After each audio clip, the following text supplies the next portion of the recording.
Le gouvernement vient de déposer à l'Assemblée nationale un projet de loi intitulé « Projet de loi instituant un régime pérenne de gestion des urgences sanitaires ». Dans un alinéa 6 d'un article, il est écrit « Le Premier ministre peut, le cas échéant, dans le cadre des mesures, subordonner les déplacements des personnes, les accès aux moyens de transport ou à certains lieux, ainsi que l'exercice de certaines activités, à la présentation de résultats d'un test de dépistage, au suivi d'un traitement préventif, y compris, entendez bien, y compris à l'administration d'un vaccin ou d'un traitement curatif. Un décret précise l'étendue de l'obligation. » Cela veut dire quoi? Cela veut dire qu'au mois de janvier, et il nous reste quelques semaines pour une immense mobilisation nationale contre cette loi, en janvier, le gouvernement va demander à sa majorité de voter à l'Assemblée nationale un texte qui remettra en cause la liberté vaccinale.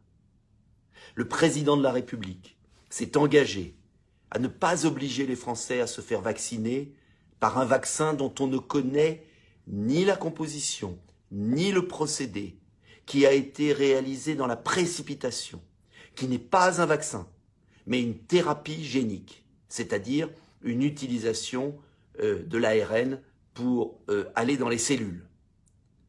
C'est sans précédent. Alors oui, je vous le dis, il y a la tentation, par ce gouvernement comme par beaucoup d'autres, de vous imposer un vaccin dont on ne connaît rien.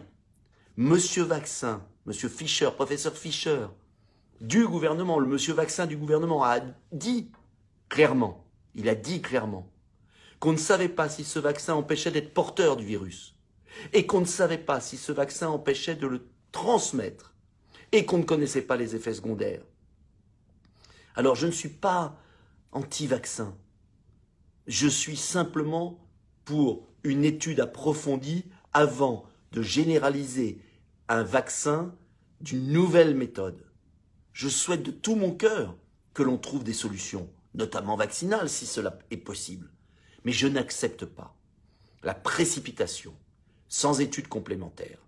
Je demande tout simplement un peu de recul, un peu de recul. Et je combattrai de toutes mes forces la tentation du gouvernement de vouloir imposer un vaccin pour, par exemple, prendre un transport, rentrer dans un musée, aller au cinéma, aller travailler, prendre l'avion.